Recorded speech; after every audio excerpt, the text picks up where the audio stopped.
प्यारे दर्शकों नमस्कार। तारीख है आज 13 अप्रैल 2026, दिन सोमवार, हिंदी तिथि वैशाख माह कृष्ण पक्ष एकादशी।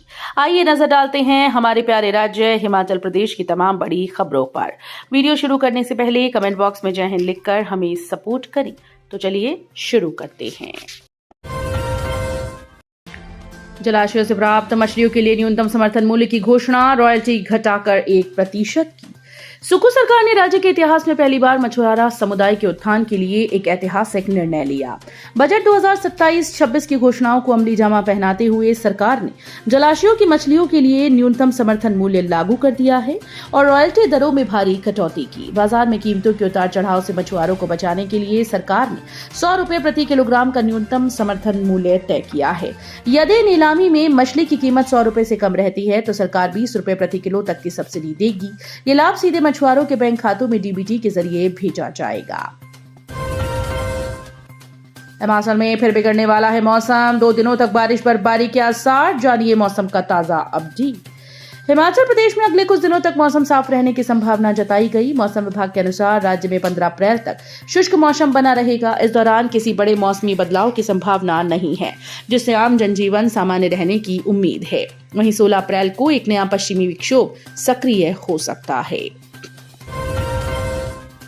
हिमाचल प्रदेश में 24 इको टूरिज्म चैप्टर्स को मंजूरी, पर्यटन बढ़ेगा और रोजगार मिलेगा। हिमाचल प्रदेश में वन विभाग की ओर से इको टूरिज्म साइट्स के आवंटन के लिए तैयार किए गए 24 इको टूरिज्म चैप्टर्स को केंद्र के पर्यावरण, वन और जलवायु परिवर्तन मंत्रालय से मंजूरी मिल गई है। इन चैप्टर्स के तहत तैयार योजनाएं अगले 20 वर्षों तक लागू रहेंगी, जिससे पर्यटन को नया आकर्षण मिलेगा, युवाओं को रोजगार भी मिलेगा। इस बार विभिन्न साइट्स के वर्किंग प्लान में इको टूरिज्म को एक नए चैप्टर के रूप में शामिल किया गया। इसके अंतर्गत चयनित साइट्स पर विकास कार्यों के साथ साथ पर्यटन गतिविधियों को बढ़ावा दिया जाएगा। इसमें camping, adventure sports, food stall, food van और मोटर बाइकिंग जैसी गतिविधियां शामिल होंगी। हिमाचल में डॉक्टर्स का भविष्य अंधकार में, 25 साल की सेवा के बाद भी प्रमोशन नहीं। हिमाचल प्रदेश के स्वास्थ्य विभाग में चिकित्सा अधिकारियों के बीच अपने करियर और भविष्य को लेकर असंतोष और तनाव है। हिमाचल मेडिकल ऑफिसर एसोसिएशन ने सरकार को आगाह किया कि प्रदेश में डॉक्टर्स के लिए करियर प्रोग्रेशन के रास्ते पूरी तरह से बंद हो चुके हैं, जिससे पूरा कैडर असुरक्षित महसूस कर रहा है। HMOA के प्रेस सचिव डॉक्टर विजय राय ने चिंता व्यक्त करते हुए कहा कि राज्य में प्रमोशनल पदों की संख्या नगण्य है। स्थिति इतनी विकट है कि एक डॉक्टर अपना पूरा जीवन मरीजों की सेवा में लगा देता है, लेकिन 25 वर्षों की कठिन सेवा के बाद भी उसे एक बार भी पदोन्नति नहीं मिलती। हजारों डॉक्टर उसी पद पर सेवानिवृत्त होने को मजबूर हैं जिस पर वे भर्ती हुए थे। आदि हिमानी चामुंडा मार्ग पर बनेगा पहला गजीबो, श्रद्धालुओं को मिलेगी बड़ी राहत। प्रसिद्ध धार्मिक स्थल श्री आदि हिमानी चामुंडा मंदिर के कठिन पैदल मार्ग पर श्रद्धालुओं के लिए राहत भरी खबर सामने आई। मंदिर तक जाने वाले करीब 10 किलोमीटर लंबे पैदल रास्ते पर पहला गजीबो वर्षा आश्रय स्थल बनने की प्रक्रिया शुरू हो गई है। इंसाफ संस्था ने इसके लिए प्रस्तावना तैयार की थी और राज्यसभा सांसद इंदु गोस्वामी ने इसके लिए सांसद निधि से धनराशि उपलब्ध करवाई है। किन्नौर की बेटी दीक्षिता ने लहराया परचम, राष्ट्रीय मुक्केबाजी चैंपियनशिप में जीता कांस्य पदक। हिमाचल प्रदेश के जनजातीय जिले किन्नौर की युवा मुक्केबाज दीक्षिता भट्ट ने खेल जगत में अपनी प्रतिभा का शानदार प्रदर्शन किया। सांगला तहसील के कामरू गांव के रहने वाली दीक्षिता ने महाराष्ट्र के नागपुर में आयोजित अंडर 17 जूनियर राष्ट्रीय मुक्केबाजी चैंपियनशिप में कांस्य पदक जीतकर क्षेत्र का नाम रोशन किया। राष्ट्रीय स्तर पर अपने आक्रामक और तकनीक पूर्ण प्रदर्शन के दम पर दीक्षिता ने चयनकर्ताओं का ध्यान अपनी ओर खींचा है। समाज को सही दिशा प्रदान करने वाली विभूतियां सदैव सम्मान के पात्र, मंत्री राजेश धर्माणी बोले। मीडिया का फीडबैक सरकार के लिए अहम। नगर नियोजन, तकनीकी शिक्षा, व्यावसायिक और औद्योगिक प्रशिक्षण मंत्री राजेश धर्माणी ने कहा कि समाज को सही दिशा प्रदान करने वाली विभूतियां सदैव सम्मान की पात्र होती हैं। राजेश धर्माणी आज यहां हिमाचल समय मीडिया के द्वारा आयोजित हिमाचल आइकॉन पुरस्कार 2026 समारोह को संबोधित कर रहे थे। राजेश धर्माणी ने कहा कि समाज में सदैव ऐसे लोगों की आवश्यकता होती है जो अपने कार्य, परिश्रम और समर्पण के माध्यम से जन जन को राहत दिखा सके। सरकारी क्षेत्र में रोजगार घटा, अंशकालिक व दैनिक वेतनभोगी कर्मचारी भी कम हुए। हिमाचल प्रदेश में सरकारी क्षेत्र में कर्मचारियों की संख्या लगातार घटती जा रही है। राज्य में वर्ष 2010 में नियमित सरकारी कर्मचारियों की संख्या 1,90,560 से घटकर वर्ष 2025 में 1,75,579 पहुंच गई। इसी तरह अंशकालिक कर्मचारियों की संख्या 13,088 से घटकर 5,960 हो गई। हैरानी की बात यह है कि समय के साथ राज्य की जनसंख्या में वृद्धि होने के साथ साथ सरकारी क्षेत्र में कार्यालयों की संख्या बढ़ी है, लेकिन उस हिसाब से रोजगार में वृद्धि नहीं हुई। सीएम सुक्खू का मनरेगा में बदलाव पर बड़े आंदोलन का ऐलान, तो मंत्रिमंडल सदस्य करेंगे अनशन, क्या है रणनीति।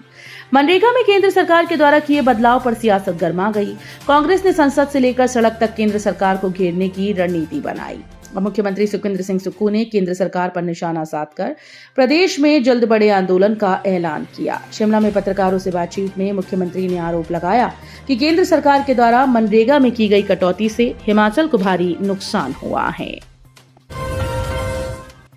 हिमाचल प्रदेश में पटवारी के 530 पदों पर भर्ती का ऐलान, आवेदन इस डेट से होंगे स्टार्ट। सरकारी नौकरी का सपना देख रहे युवाओं के लिए खुशखबरी है।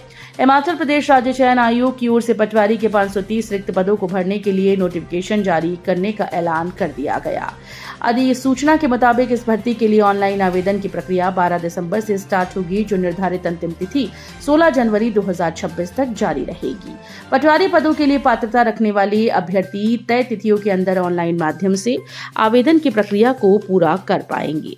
पटवारी पदों पर आवेदन के लिए अभ्यर्थी का किसी मान्यता प्राप्त बोर्ड संस्थान से 10+2 या इसके समकक्ष उत्तीर्ण होना अनिवार्य है। इसके साथ ही अभ्यर्थी को कंप्यूटर का ज्ञान, हिमाचल प्रदेश के रीति रिवाजों, तौर तरीकों और बोलियों का ज्ञान आवश्यक है।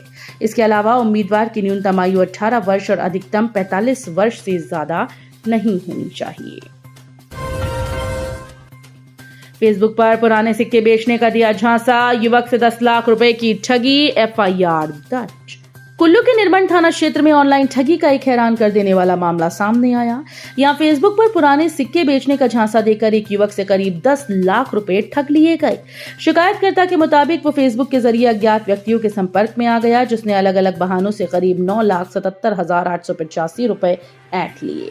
पीड़ित केदार सिंह पुत्र स्वर्गीय दौलतराम ठारवा गांव का निवासी है।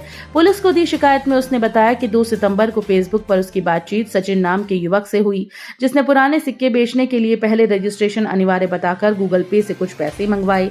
इसके बाद खुद को मैनेजर बताने वाले अलग अलग व्यक्तियों ने टैक्स प्रोसेसिंग फीस और अन्य चार्ज के नाम पर लगातार रकम ट्रांसफर करवाई। ईरान मूल के कुश्ती पहलवान मोहम्मद हादी सरवी बोले, युद्ध जल्द हो खत्म, मिले शांति और सुकून। ईरान के साथ चल रहा अमेरिका व इजरायल का युद्ध इस समय पूरे विश्व के लिए तनाव बन गया है।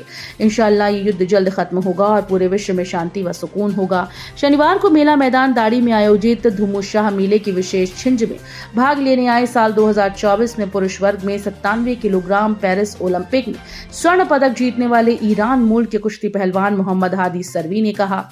हादी ने कहा कि वे भारत में करीब 10 से 15 वर्षों में रह रहे हैं। देश के कोने कोने के स्थानीय दंगल में भाग ले चुके हैं। यहाँ हिमाचल में भी वो दंगलों में भाग ले रहे हैं। एसपीयू के बीएड कोर्स से छात्रों ने मोड़ा मुंह, 450 में से 136 सीटें रह गईं खाली।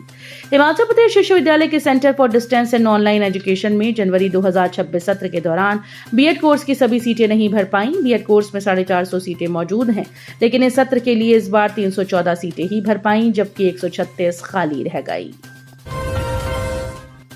सड़क हादसे ने उजाड़ा हंसता खेलता परिवार, पति की आंखों के सामने टैंकर ने रौंद डाली पत्नी। सोलन जिले के औद्योगिक क्षेत्र बरोटी वाला में एक दर्दनाक हादसा हुआ, जिसमें महिला की मौके पर मौत हो गई। घटना के बाद आरोपी टैंकर चालक वाहन को मौके पर छोड़कर फरार हुआ। पुलिस ने मामला दर्ज कर आगामी कार्रवाई शुरू कर दी है। मिली जानकारी के अनुसार नाजिया नाम की महिला अपने पति वकील अली के साथ बाइक पर सवार होकर अपने कमरे की ओर जा रही थी। इसी दौरान पीछे से तेज रफ्तार लापरवाही से आ रहे एक टैंकर ने उनकी बाइक को जोरदार टक्कर मार दी। तो ये थी आज की फटाफट खबरें। हम मिलेंगे अगले बुलेटिन में, तब तक के लिए धन्यवाद। जय हिंद।